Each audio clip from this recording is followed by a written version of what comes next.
ভিডিওতে দেখাবো ডিজাইন সালোয়ার কিভাবে কাটিং এবং সেলাই করবেন। প্রথমে 2 গজ 4 গিরা কাপড় নিয়ে কাপড়টিকে 4 পাটে ভাঁজ করবেন। এরপর আটকানো অংশের পাশে দাঁড়িয়ে খোলা অংশের এই পাশে একটি মার্জিন করব। এরপর 2 ইঞ্চি নিব রাবার ভাঙার জন্য, এখানে একটি মার্জিন করব। এবার নিচের মার্জিন থেকে সালোয়ারটি লম্বার মাপ নিব। আমি এখানে 38 ইঞ্চি নিলাম, যার যতটা প্রয়োজন নেবেন। এরপরে আরো 3 ইঞ্চি বাড়তি কাপড় নেবেন ডিজাইনটি করার জন্য। এরপর এভাবে 2টা মার্জিন করবেন। এরপরে নিচের মার্জিন থেকে আপনাদের সালোয়ারটির হাইয়ের মাপ নিতে হবে। এখান থেকে নিব আমি 14 ইঞ্চি পরিমাণ 38 ইঞ্চি বডির জন্য। 35 থেকে 40 ইঞ্চি বডির জন্য 14 ইঞ্চি নেবেন। এরপর এখানে বডি মাপকে 4 ভাগ করে 1 ভাগ নিব। এরপরে 7 ইঞ্চি লুজ দিব, সর্বনিম্ন 6 ইঞ্চি বা 5 ইঞ্চি লুজ দিবেন। এরপরে হাই রাউন্ড শেপ করার জন্য 1.5 ইঞ্চি নিয়ে ঠিক এইভাবে একটি মার্জিন করব খোলা অংশের পাশে, এখানে হাই রাউন্ড শেপ। এরপরে এখানে পায়ের লুজটা নিব 7 ইঞ্চি, এরপর 1 ইঞ্চি বাড়তি নিব। আপনার সাধারণ পায়ের লুজের থেকে ডিজাইনটি করার জন্য আপনারা 2 ইঞ্চি পরিমাণ বাড়তি কাপড় রাখবেন সেলাই সহ। এরপর এইভাবে সুন্দর করে মার্জিন করবেন। এরপর একদম সহজ, কিন্তু এটা দেখেন এই মাপ অনুযায়ী আমরা কাটিং করে নিব। এটা 38 ইঞ্চি বডির জন্য আমি তৈরি করতেছি 2 গজ 4 গিরা কাপড় দিয়ে। নিচে কাটিং করে নিব, এখানে একটা চিহ্ন হবে আর এখানে একটা চিহ্ন। এভাবে চিহ্ন করার পর সালোয়ারটি দেখেন আমরা এখান থেকে একটা বার সরিয়ে নিতেছি। এরপর ঠিক এভাবে রাখবো। রাখার পর আমাদের এখান থেকে ঠিক এইভাবে 1 ইঞ্চি পর পর আপনারা মার্জিন গুলো করে নেবেন নিচের ডিজাইনটি করার জন্য। আর এই নিচের ডিজাইনটা হবে আপনার সেলাই দিয়ে, ঠিক আছে? চিকন করে সেলাই ধরে আমরা এই ডিজাইনটা করব। আচ্ছা, এই পাশে সেলাই হয়ে গেলে মানে মার্জিন হয়ে গেলে একই ভাবে আবার এই পাশে মার্জিন গুলো করব। এই কারণে দেখেন মাঝখানে সুন্দর ঘর ঘর হচ্ছে। এই ঘরগুলো আমরা যখন সেলাই করব তখন কিন্তু খুব সুন্দর ফুটে উঠবে। আচ্ছা, সম্পূর্ণটা আপনারা দেখবেন। এভাবে প্রত্যেকটা সালোয়ার আপনারা ডিজাইন করতে পারবেন। এরপর ঠিক এভাবে দেখেন ওই দাগ অনুযায়ী সুন্দর করে চিকন করে সেলাই ধরবেন।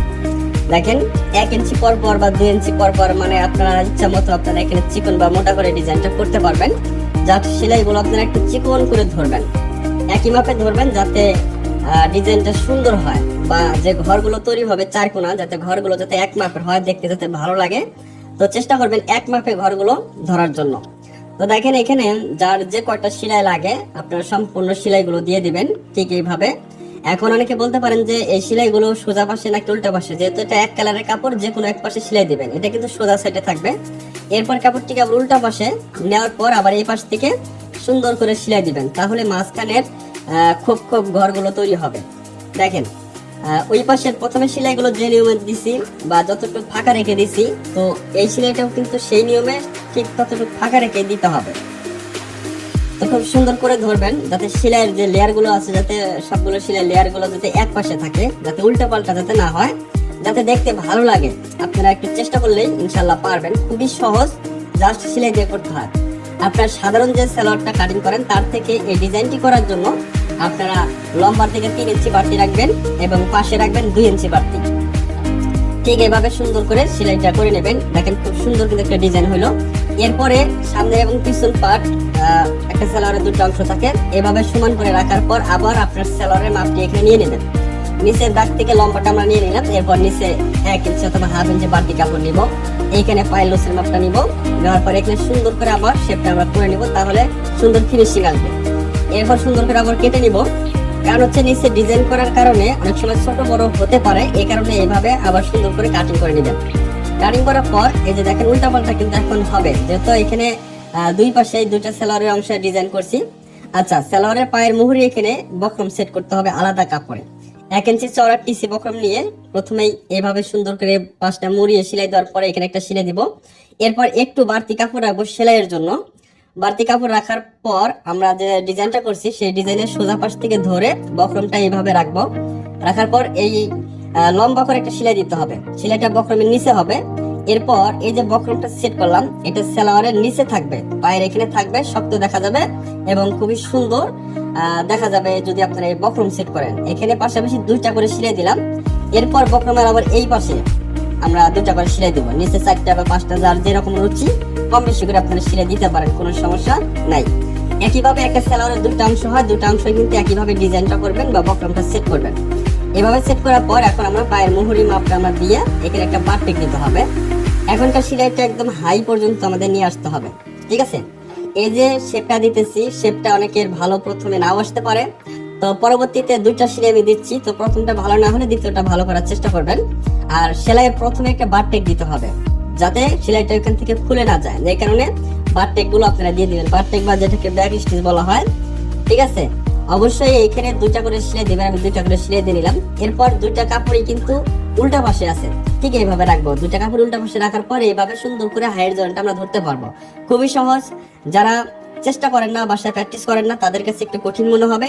যারা ভিডিও দেখার পর সরাসরি চেষ্টা করেন রেগুলার, তাদের কাছে এই বিষয়গুলো কিন্তু খুবই সহজভাবে বুঝতে পারবেন এবং কাজগুলো খুব তাড়াতাড়ি শিখতে পারবেন। এই হাইয়ের এখানেও কিন্তু আপনাদের 2টা করে সেলাই দিতে হবে। আমি এখানে 2টা সেলাই দিলাম। হাইয়ের মাঝখানে একটা বাট টেক দিয়ে দিব, যাতে করে এই জায়গাটা ছিঁড়ে না যায় তাড়াতাড়ি। আচ্ছা, এরপরে এখন এই সালোয়ার কাপড়টাকে আমরা সোজা পাশে নিয়ে আসবো। এটা কিন্তু উল্টা পাশ, ঠিক আছে। সোজা পাশে আনার পর সুন্দর আমরা ফিনিশিং করে নিচ্ছি। এখানে হাতে ডলা দিয়ে দেখেন হাইয়ের এখানে কোনো প্রকার টান ধরে না। এখন রাবার সেট করবো। তার জন্য এখানে দেখেন প্রথমে 1/2 ইঞ্চি পরিমাণ একটা ভাঙা দিব। প্রথমে কিন্তু রাবারের জন্য 2 ইঞ্চি বাড়তি কাপড় নিয়েছিলাম, তাই না? এখন রাবার নিব মোটা এলাস্টিক বা রাবারটা এই ধরনের। এটা যার যতটুকু বডি হবে সেই বডি মাপকে 2 ভাগ করার পর 1 ভাগ নেবেন। এরপর 1 ইঞ্চি অথবা 2 ইঞ্চি বাড়তি নেবেন, ঠিক আছে। নেওয়ার পর রাবারটাকে সুন্দর জয়েন করবেন, যাতে জয়েন্টটা যাতে পাক না ধরে।